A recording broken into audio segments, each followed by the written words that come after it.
Good morning students. Good morning sir.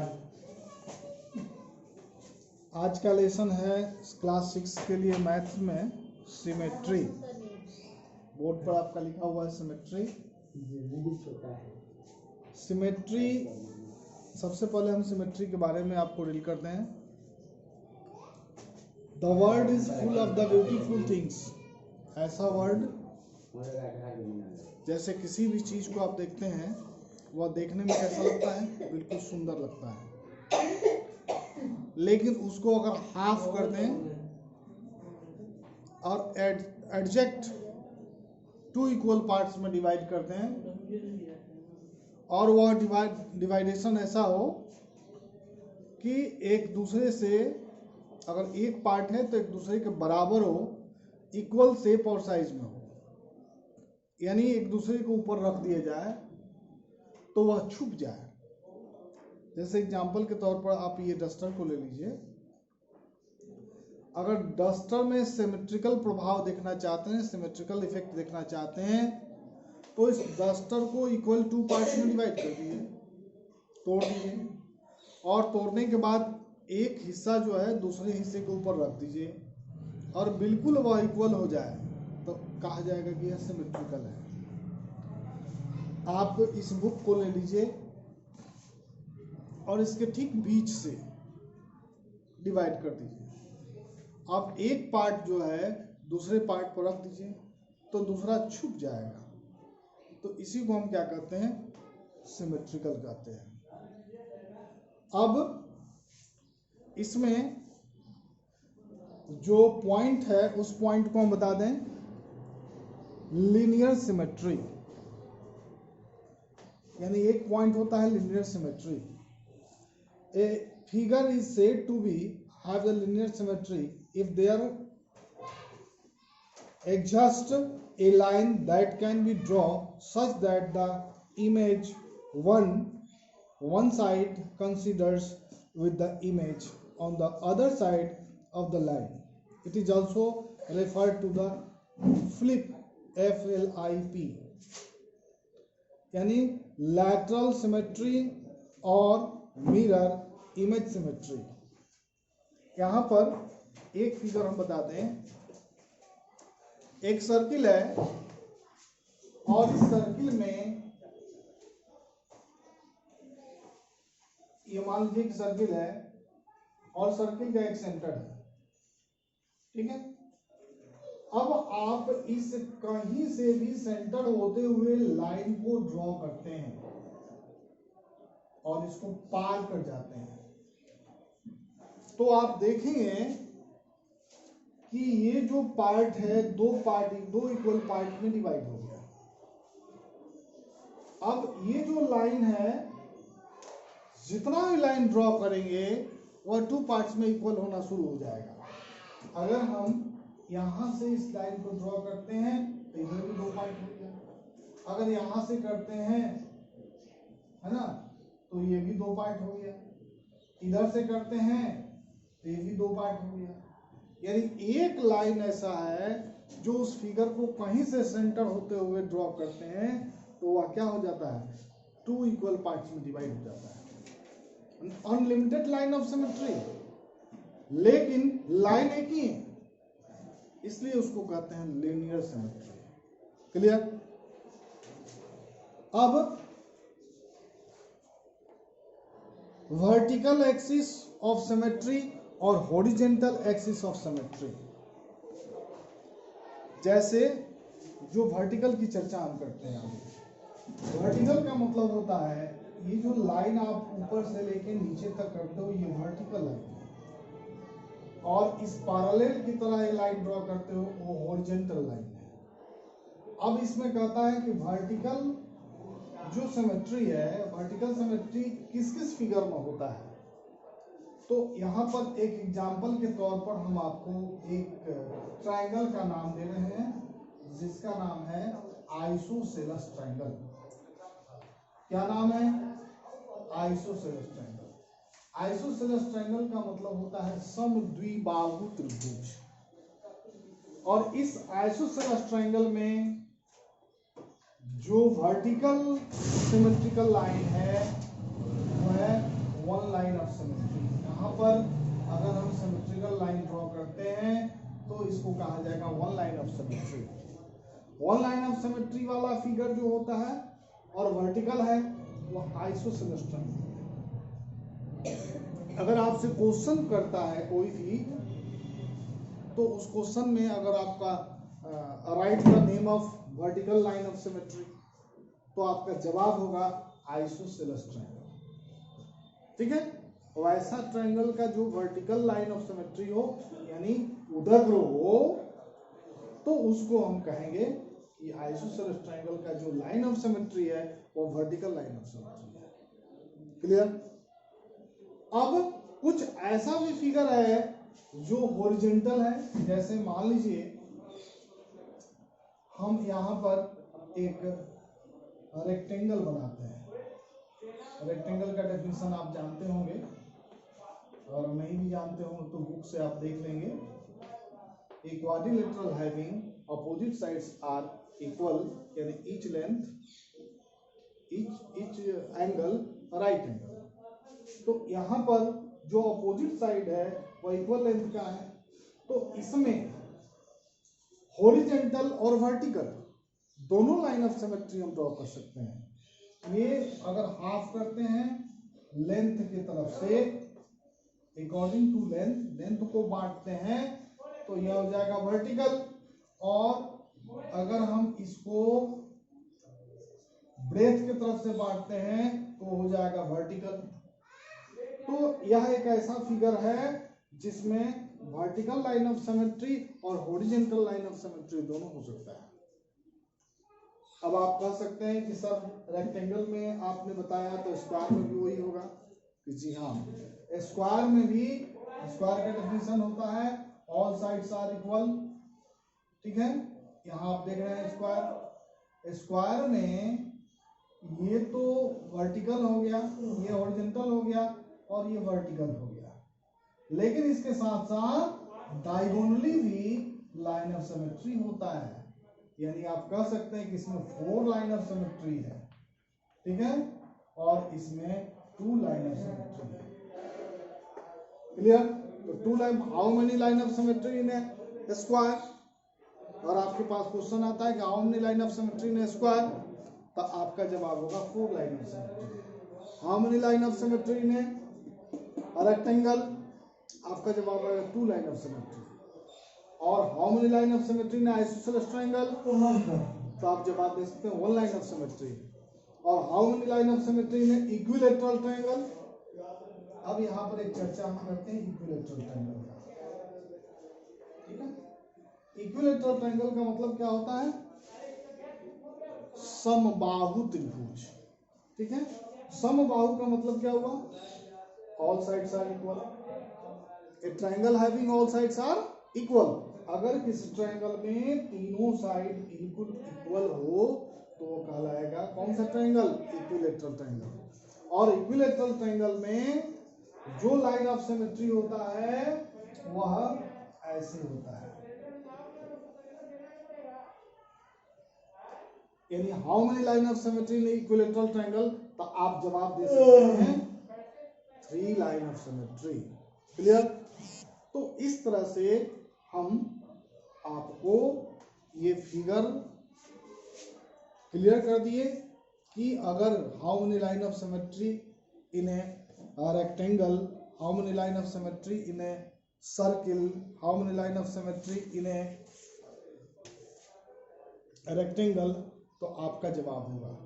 अब book में बहुत सारा फिगर दिया हुआ है। इस फिगर में एक अलग टॉपिक है जो कल हम डील करेंगे, वो है कि अल्फाबेट जो अंग्रेजी वर्णमाला का ए से लेकर जेड तक वर्ड है, उस वर्ड में how many line of symmetry, कितना ए में कितना होता है, बी में कितना होता है, सी में कितना होता है, किस में नहीं होता है, ये आपको हम कल बताएंगे। ऐसे आप फिगर को देख करके आप उसको बंटवारा कर सकते हो, आप उसको डिवाइड कर सकते हो। किसी भी फिगर को देख करके कॉमन सेंस की बात है कि आप फिगर को देखो और उसको डिवाइड कर दो। जैसे सर्किल को मैंने देखा तो सर्किल में क्या था? अनलिमिटेड लाइन ऑफ सिमेट्री है। अनलिमिटेड का मतलब इन्फिनिटिव, अनंत, यानी इसमें लाइन ऑफ सिमेट्री जितना जगह है उतना हम लाइन ऑफ सिमेट्री कर सकते हैं। अनलिमिटेड, अनकाउंटेबल है, इसको हम काउंट नहीं कर सकते हैं, ठीक है। उसी प्रकार अगर हम ओ, अंग्रेजी वर्णमाला का अल्फाबेट में एक आता है ओ इट मींस ओवल है। ओवल का मतलब होता है यहाँ पर वन लाइन ऑफ सिमेट्री और टू लाइन ऑफ सिमेट्री कर सकते हैं, यानी ओ जो है उसमें कितने, how many line of symmetry ने ओ, तो ओ में आप टू लाइन ऑफ सिमेट्री कर सकते हैं। क्लियर? तो अभी तक हमने जो आपको बताया उससे रिलेटेड क्वेश्चन आपके बुक में है और डिफरेंट टाइप का है। स्टार बना हुआ है, ठीक है, उस स्टार में ई बना हुआ है, उसके बाद बहुत सारा फिगर है, छोटा स्टार बना हुआ, प्लस बना हुआ है, और आपको बताना है ओवल बना हुआ है, कर्व कोई फिगर है, रेक्टेंगल है, रोम्बस है, ठीक है, ट्रेपेजियम है, तो उस फिगर को देख करके आप बना सकते हैं, बता सकते हैं कि how many line of symmetry क्या होगा। क्लियर? तो एक्सरसाइज आप बनाएंगे 12.1, इसमें सिर्फ ए से लेकर एफ तक क्वेश्चन है। क्वेश्चन का डील हम कर देते हैं। पहला क्वेश्चन है draw any two figures with A vertical line of symmetry. Vertical line का दो फिगर है, बुक में आपका दिया हुआ देख सकते हैं। दूसरा है draw any two figures A horizontal line of symmetry. Horizontal line वाला, हॉरिजॉन्टल लाइन ऑफ सिमेट्री का दो फिगर ड्रॉ करना है। और नीचे सी में दिया हुआ है find the number of the line symmetry in each of the following figure. जो फिगर नीचे दिया हुआ है, चार फिगर दिया हुआ है, चारों फिगर में how many line of symmetry क्या होगा, ये करना है। और डी नंबर में है which of the given figures do not have any line of symmetry. इसमें से कौन ऐसा फिगर है जिसमें लाइन ऑफ सिमेट्री नहीं है, do not any line of symmetry. तो फिगर देखकर आप बना सकते हैं, जो कर्व फिगर होता है उस कर्व फिगर में टेढ़ा मेढ़ा जो फिगर होता है उसमें do not line of symmetry, यानी उसमें लाइन ऑफ सिमेट्री नहीं होता है। इस तरह से आपका ई नंबर क्वेश्चन है draw a quadrilateral having no line of symmetry, one line of symmetry, four line of symmetry. Quadrilateral में एक ऐसा फिगर का नाम बताइए जिसमें नो लाइन ऑफ सिमेट्री हो। तो मेरे ख्याल से पैरेललोग्राम है जो ऐसा फिगर है जिसमें नो लाइन ऑफ सिमेट्री होगा, ठीक है। ट्रेपेजियम में वन लाइन ऑफ सिमेट्री होता है, और रोम्बस में टू लाइन ऑफ सिमेट्री होता है, स्क्वायर में ये फोर लाइन ऑफ सिमेट्री होता है, रेक्टेंगल में टू लाइन ऑफ सिमेट्री होता है। इस तरह से आपका जो क्वाड्रिलेटरल में एक ऐसा फिगर है जो नो लाइन ऑफ सिमेट्री है वो है पैरेललोग्राम। क्लियर? ठीक है, अब आप एक्सरसाइज को बनाएंगे। Thank you.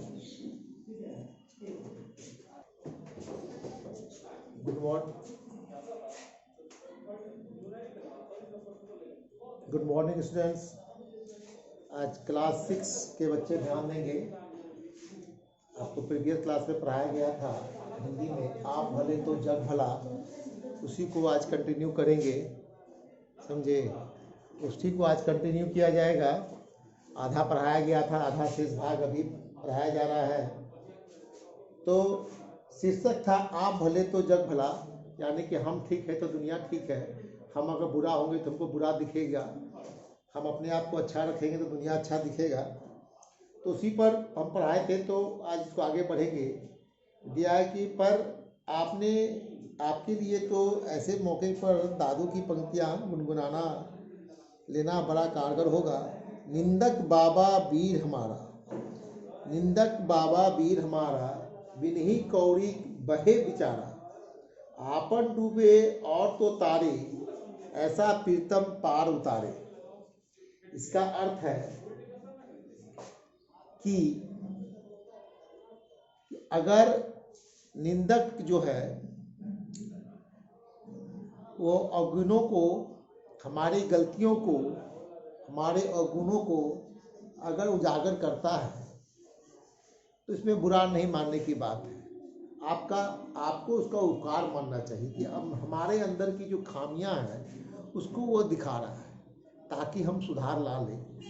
हम अपने अंदर सुधार ला लेंगे, लेते आएंगे तो अच्छा रहेगा। इसी के लिए कभी भी कोई आपकी त्रुटियां निकालता है, आपके अंदर खामियां को निकालता है, तो ये मत समझिए कि वो मेरा दुश्मन है, वो सबसे बड़ा आपका दोस्त है। जो आपके अंदर को की बुराइयों को वो दिखा रहा है और आप उसको ख़त्म कर देंगे। अगर सचमुच कुछ त्रुटियां हैं जिनकी ओर निधक हमारा ध्यान खींचता है तो उन अवगुणों को दूर करना हम सभी का कर्तव्य होता है। जिसने उनकी ओर ध्यान दिलाया उसका उपकार ही मानना चाहिए। एक दिन एक सज्जन से कुछ गलती हो गई। हमारे मित्र तुरंत बिगड़ कर बोले, देखिए महाशय, यह आपकी सरासर गलती है, आगे ऐसा करेंगे तो ठीक नहीं होगा। बेचारे महाशय जी बड़े दुखी हुए, उनका अपमान हो गया, मन में क्रोध जागृत हुआ और वे बिना कुछ उत्तर दिए ही उठकर चले गए। दूसरे दिन मैंने उन महाशय जी से एकांत में कहा, देखिए गलती तो सभी से होती है, ऐसी गलती मैं भी कर चुका हूँ, दुखी होने का कोई कारण नहीं। आप तो बड़े समझदार हैं, कोशिश करें तो यह क्या बड़ी से बड़ी गलतियां सुधारी जा सकती है, ठीक है ना। तो आदमी के अंदर कोई गलती होती है उसको सुधारने का पूरा प्रयास करना चाहिए। ऐसा नहीं कि जिद पर उसी गलती को बार बार दोहराए हम लोग, ये अच्छी बात नहीं है, खुद के लिए हानिकारक हो सकता है। उनकी आंखों में आंसू छलछलाए बड़े प्रेम से बोले, जी हाँ, मैं अपनी गलती मानता हूँ, आगे भला मैं वही गलती क्यों करने लगा। पर कोई मोहब्बत से पेश आए तब ना। आदमी प्रेम का भूखा होता है, किसी का गलती को दिखाने के लिए झिझक कर नहीं बोलना है। अगर गलती होता है, कोई बच्चे को पढ़ा रहे हैं, गलती होता है तो प्रेम से समझाइएगा तो खूब अच्छा से एक्सेप्ट करेगा, समझेगा। अगर उसको डांट के बोलेंगे तो वो उतना जल्दी नहीं समझ पाएगा। इसी के लिए किसी चीज़ को, किसी की गलती को दिखाने के लिए उसको प्रेम पूर्वक बताना होता है, समझाना होता है, तब उसको एक्सेप्ट करता है, तब वो अपने अमल में लाता है। जब सरदार पृथ्वी सिंह ने हिंसा का मार्ग त्याग कर अपने को बापू के सामने अर्पण कर दिया तब बापू को बहुत खुशी और संतोष हुआ। पर बापू जहाँ प्रेम और सहानुभूति के मूर्ति थे वहीं बड़े परीक्षक भी थे। कुछ दिनों बाद उन्होंने पृथ्वी सिंह से कहा, सरदार साहब, अगर आप सेवाग्राम में आकर मेरे आश्रम में रह सके तभी मैं समझूंगा कि आपने हिंसा का पाठ सचमुच सीख लिया है, अहिंसा का पाठ आप सचमुच सीख लिया है। पृथ्वी सिंह जरा चौंक कर बोले, आपका क्या मतलब है बापूजी? भाई, मेरा आश्रम तो एक प्रयोगशाला जैसा ही है। जिन लोगों को कहीं नहीं बनती अक्सर वे मेरे पास आ जाते हैं। उन सबको एक साथ रखने में मैं सीमेंट का काम करता हूँ और सीमेंट मेरी अहिंसा ही है। मैं समझ गया बापूजी, पृथ्वी सिंह ने मुस्कुरा कर कहा, आगे की कहानी यहाँ कहने की जरूरत नहीं, पर इसमें बापू के प्रेममय व्यवहार ही एक झलक मिल जाती है। उन्होंने अपने प्रेम और सहानुभूति से कितने ही व्यक्तियों को अपनी ओर खींचा था। बापू कड़ी से कड़ी रचना कर सकते थे और करते भी थे, पर हंसकर मीठी चुटकियां देकर अपना प्रेम दिखाकर। अमेरिका के मशहूर लेखक इमसन की एक घटना याद आती है। उन्हें गाय पालने का शौक था, इसलिए गाय और नन्हे बछड़े उनके मकान के पास एक कुटी में रहते थे। एक बार जोर से बारिश आने वाली थी। सभी गायें तो झोपड़ी के अंदर चली गई, पर एक बछड़ा बाहर ही रह गया। इमर्सन और उसका लड़का दोनों मिलकर उस बछड़े को पकड़कर खींचने लगे कि वह कुटी में चला आए, पर ज्यों-ज्यों उन्होंने जोर से खींचना शुरू किया त्यों वो बछड़ा भी सारी ताकत लगाकर पीछे हटने लगा। बेचारे इसमें बड़े परेशान हुए। इतने में उनकी बूढ़ी नौकरानी उधर से निकली। जैसे उसने ये तमाशा देखा, वह दौड़ी आई और अपना अंगूठा बछड़े के मुंह में प्यार से चलाकर उसे झोंपड़ी की तरफ ले जाने लगी। बछड़ा चुपचाप कुटी के अंदर चला गया। इतने खींचने के बावजूद भी मेहनत नहीं गया, लेकिन वो जब आई नौकरानी प्यार से उसको कही तो वो कुटी के अंदर चला गया। वह अनपढ़ नौकरानी किताबें और कविताएं लिखना नहीं जानती थी, पर व्यवहार कुशल अवश्य थी। जब जानवर भी प्रेम का भाषा समझते हैं तो फिर मनुष्य क्यों न समझे। हम लोग बहुत सी चीज़ें होती है जो किताबों में नहीं पढ़ते, हम लोग व्यवहारिक जीवन में उसको लाते हैं, तो हम लोग व्यवहार के द्वारा वो सीखते हैं। तो कभी कभी किताब की चीज़ अपनी जगह रखी रह जाती है। इसी के लिए व्यवहारिक आदमी को होना चाहिए, व्यवहार का ज्ञान प्राप्त करना चाहिए। ये कहीं किताब में नहीं लिखी होती, हम लोग उसको एक दूसरे से देखकर सीखते हैं, अपने अंदर अच्छी व्यवहार को पैदा करते हैं। तो कहने का मतलब, जब जानवर प्रेम की भाषा समझते हैं तो इंसान क्यों नहीं समझेगा। कल हमारे मित्र का रसोइया बिना खबर दिए ही चला गया, बेचारा करता भी क्या, सुबह से शाम तक उसको महाशय की डांट खानी पड़ती थी। तूने आज दाल बिल्कुल बिगाड़ दी, उनमें नमक बहुत डाल दिया। अरे बेवकूफ, तूने साग में नमक ही नहीं डाला, ये जली रोटी कौन खाएगा रे, आदि की झड़ी लगने लगी रहती थी। जब कोई चीज़ जरा सी भी बिगड़ जाती तो उसे दिल खोलकर डांटा जाता, पर अच्छा भोजन बनने पर उससे कभी तारीफ के दो शब्द ना बोले जाते।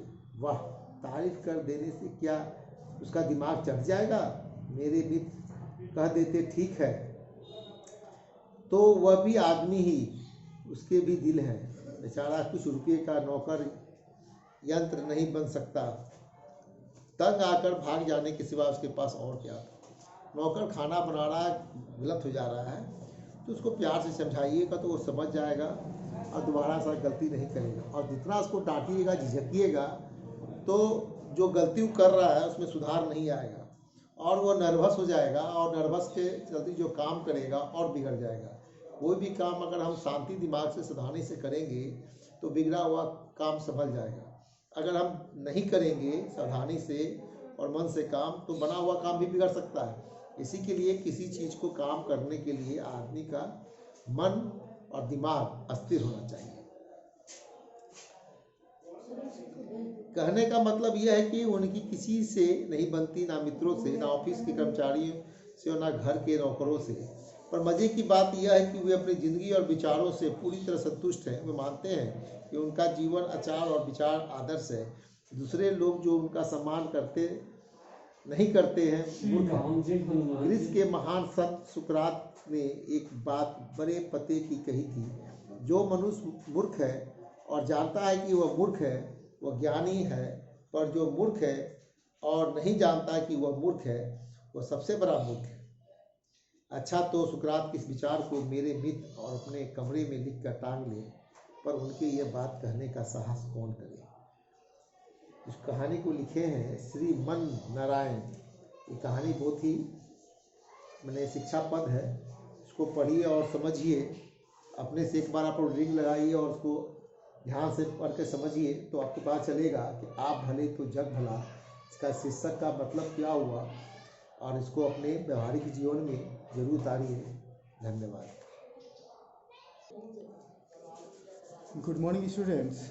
आप लोगों का लेसन 11 चल रहा था क्लास 6 में, लेनी द फ्लाइंग इन्वेंटर, जिसने मानव सभ्यता को, या कहा जाए कि मानव उड़ना सिखाया, उसी के बारे में हम लोग बात करते हैं। और यहाँ पे हम लोग का कुछ एक दो क्लास मैंने लिया भी है, तो उसमें मैंने आप लोग को बताया था कि किस प्रकार से इसने जो प्रयास किया, लगातार प्रयास करते करते इसने सफलता प्राप्त की होगी। आखिरी में तो पढ़े नहीं हम लोगों ने, लेकिन धीरे धीरे अपने अंदर इम्प्रूवमेंट कर ये सफलता प्राप्त की ही होगी।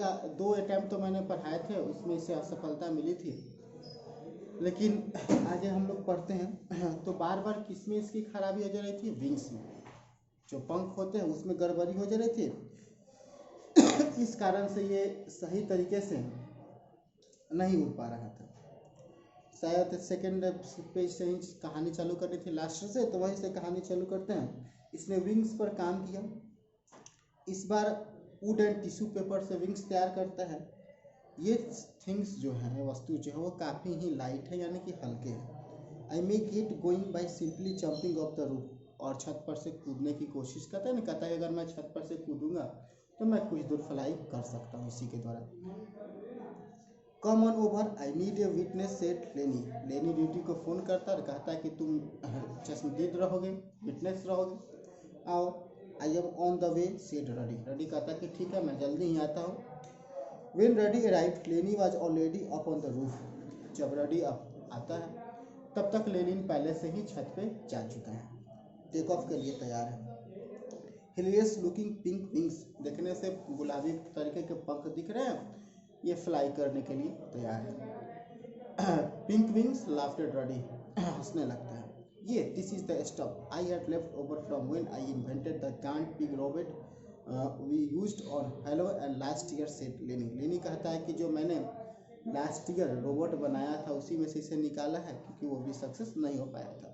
यानी कि यहाँ हम कह सकते हैं कि लेनी जो है वो बार बार प्रयास करता है कुछ ना कुछ इन्वेंट करने का। So you think you are just going to jump off and fly, asked Rudy. कहता है कि क्या तुम यह सोचते हो कि तुम यहाँ से जंप करोगे और तुम फ्लाई करने लगोगे? ये एयर गोज सेड लेनी। कहता है हाँ। कि packet of a little and two के quick dash and a jump, थोड़ा सा बैक करता है, बैकअप करता है और अपने आप को तैयार कर लेता है और डैश के थोड़ा सा पीछे आता है और जंप कर जाता है, यानी कि कूद जाता है। Smack the wings broke right off and Lenny landed on his head in the middle of some bushes next to the house. घर से कुछ ही दूरी पर झाड़ियाँ हैं, वहाँ पे इनका जो विंग्स जो है वो जो इन्होंने उड़ने के लिए तैयार किया था वो क्षतिग्रस्त हो जाता है और सर के बल ये गिरते हैं झाड़ियों में। After Rudy rolled around on the ground laughing at for about a minute, कुछ समय तक रडी जो है वो हंसता है। She got up and asked Lenny if he was okay, चाहता है और कहता है कि सब कुछ ठीक है ना? ये really funny said Lenny. I guess they may have been a little weak but I know the shape of is just right. मैं जानता हूँ कि जो मैंने तैयार किया है, ठीक है, वो थोड़े कमज़ोर तो थे लेकिन शेप सही थे। I will just go back to the workshop and make them out of another material. मैं वर्कशॉप जाता हूँ और वहाँ से दूसरे मटेरियल खरीद के लाता हूँ जो थोड़े से हार्ड होंगे, मतलब कि इतने लचीले नहीं कि जो जल्दी ही टूट जाए, और मैं उनसे बनाने की कोशिश करता हूँ। Something not as heavy as the scrap metal and not as light as the tissue paper. कुछ ऐसा चीज़ खोजना होगा जिसका वजन ज़्यादा नहीं हो और ना ही टिश्यू पेपर की तरह वो कमजोर हो। Sound like a good idea to me said Rudy as she rolled her eyes. सोचता कि कुछ ऐसे खोजा जाए जो सभी के लिए सही। A couple of weeks later लेनी कॉल्ड अप रडी। कुछ सप्ताहों के बाद फिर से लेनी जो है वो रडी को कॉल करता है। I have really done it this time said Rudy. कहता है कि मैंने इस बार वास्तव में कर दिया है। You have done what asked Rudy. Rudy पूछता है तुमने क्या कर दिया? I rework the wings. मैंने पंख पर काम किया। I made them out of wax and balsa wood. मोम और कुछ लकड़ियों से मैंने इसे तैयार किया है। These things look just like birds wings. दिखने से ये पक्षी के जो पंख होते हैं ना वैसे दिख रहे हैं। Meet me at Kill Devil Hill I need a witness. Kill Devil Hill पर मिलो क्योंकि मुझे फिर से तुम्हें विटनेस बनाना है said Lenny. I am on the way said Rudy. Rudy कहता है कि मैं रास्ते में हूँ, मैं पहुँच ही रहा हूँ। तो किल देवी हिल के लिए पहुँचता है। रडी तैयार है रास्ते में। When Rudy arrived she saw the wings। जब रडी वहाँ अराइव करता है तो विंग्स को दिखता है, पंखों को दिखता है। They did look good। इस बार देखने में काफ़ी अच्छे लगते हैं। I need you to help me strap them on said लेनी। कहता है कि बस तुम्हें मेरी ज़रूरत है, तुम तैयार रहना, ठीक है? इसके आगे कल हम लोग पढ़ लेंगे और कल कहानी खत्म ही हो जाएगा। धन्यवाद। Very good morning students. तो क्लास 6 के लिए हम चल रहे हैं चैप्टर में एडॉप्शन में। बताए थे आपको कि डिजर्ट एडॉप्शन। अब हम चलते हैं adoption of for water habitat. Organisms living in the water have the adapt themselves to several factors such as the breathing in water, movement of water, pressure of water and less light। अब हम बात करें plants life की, ठीक है? तो some adoption in plant water plant are as follow. कुछ adoption जो होते हैं प्लांट्स में भी होते हैं। Their root are much reduce in size since their main function is to hold the plant in place.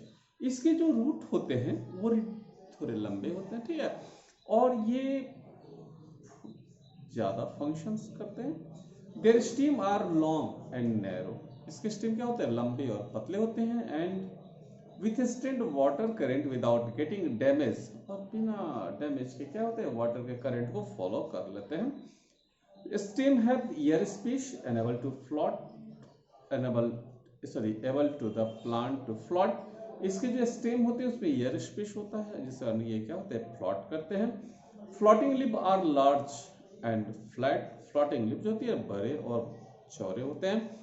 They have waxy upper surface to make them waterproof. इसके जो ऊपरी हिस्से होते हैं वो क्या होता है, वाटरप्रूफ होता है। They have stomata on the upper surface which are expose to air. तो जनरली जो प्लांट्स होते हैं ना उसके स्टोमेटा नीचे होते हैं, लीफ के नीचे होते हैं, लेकिन इसके जो स्टोमेटा होते हैं ना वो क्या होते हैं, ऊपर की ओर होते हैं, जिसके कारण ये जो रिलीजिंग है वाटर वेपर और कार्बन ये ऑक्सीजन ये इजी कर लेते हैं।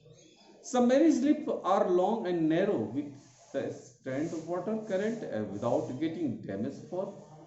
अब जो सब होता है बिल्कुल तल्ली में छुपा हुआ, तो तल्ली में जो छुपा हुआ होता है ये जो होते हैं ना वो वाटर करंट को इजी मतलब फ्लोटिंग तो नहीं करते, लेकिन ये नीचे भी फ्लेक्सिबल होते हैं, वाटर करंट को इजी फ्लो कर लेते हैं।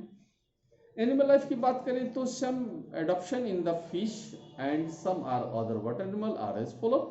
They have the streamline body. इसकी जो बॉडी होती है स्ट्रीमलाइन का मतलब हिंदी होता है धारा रेखीय प्रवाह। तो इसके स्ट्रीमलाइन धारा रेखीय होता है, इसका मतलब कि आगे हिस्सा पतला होता है, बीच में चौड़ा होता है और फिर पीछे पतला होता है। This shape reduce resistance due to the water and help them to swim fast in water. ये वाटर रेसिस्ट होते हैं और ये इजी पानी में इजी क्या करते हैं, स्विम करते हैं। Their body is covered with scale and mucus to make the water. इसके जो बॉडी होते हैं वो स्केल यानी स्केल से कवर होते हैं और म्यूकस से कवर होते हैं, जिसके कारण ये वाटर प्रूफ होते हैं। This also protect the fish to make their movement through water easier. इससे क्या होता है कि इजियर वॉश इजी क्या होता है, एकदम आसानी से मूव करता है। They have gills for breathing under water. इसके में क्या होता है, गिल्स होता है जिसका ये पानी में आसानी से सांस लेता है। They have flat fin and tail that help them to move. इसमें क्या होता है, इसके फिन्स फ्लैट होते हैं और इसकी टेल जो होती है इसको मूवमेंट में मदद करती है। Change direction and keep their body balance water. ये डायरेक्शन को चेंज करने में तो उसकी बॉडी को बैलेंस करने में मदद करता है। They have an air bladder that help them to float in water. इसमें एयर ब्लडर होता है जो पानी में इसको मदद करता है। Some sea animals such as the squid and octopi do not have the streamlined shape. They reduce the moving around the water by staying deeper in the ocean near the seabed. They are catch any prey and move towards them. When they move in the water, they make their bodies streamlined. तो ये जमीन ये क्या होता है, समुद्र की तली में सीबेड में पाए जाते हैं और ये फिर क्या होता है कि ये जब शिकार इनको मिलता है तो ये मूव करते हैं और जब मूव करते हैं तो उस समय ये अपनी बॉडी को क्या करते हैं, स्ट्रीमलाइन कर देते हैं। Some sea animals such as the dolphin and whale do not have the gills to breathe underwater. Dolphin और ये whale जो होते हैं ये सी वाटर में आसानी से सांस ले लेते हैं। They have to come up to water surface to breathe. इसको पानी की सतह पर क्या होता है, सांस लेने का पड़ता है। But they can stay inside with water without breathing for several minutes. लेकिन ये पानी के अंदर कई मिनटों तक बिना सांस लिए रह सकते हैं। They breathe through the blowholes located near the upper part of their head. ये इसके हेड के ऊपर ही हिस्से में जो सांस होती है छिद्र होती है, नासिका छिद्र, उसके द्वारा ये सांस लेते हैं। This enable them to breathe easily when they swim near the surface water. जब ये सरफेस पानी की सतह पर जब होते हैं तो ये सांस आसानी से लेते हैं। Frog easily live in the pond habitat. तालाब मछली मडक जो होता है वो इजिली तालाब हैबिटेट में रहता है। They can stay both inside the pond water and on land. चूंकि ये देखो ऐसा है कि तालाब में और बाहर भी रहता है, इसलिए इसको हम एम्फीबियंस कहते हैं। They have a strong back leg. इसके जो पिछले पैर होते हैं बहुत मजबूत होते हैं। They help to leaping and catching prey. ये झपटता है और शिकार को पकड़ता भी है। They have web feet that help them to swim water. इसके पैर जो होते हैं क्या होते हैं, वेब्ड होते हैं और ये आसानी से क्या होता है, पानी में स्विम करता है। बस आज इतना ही, थैंक यू।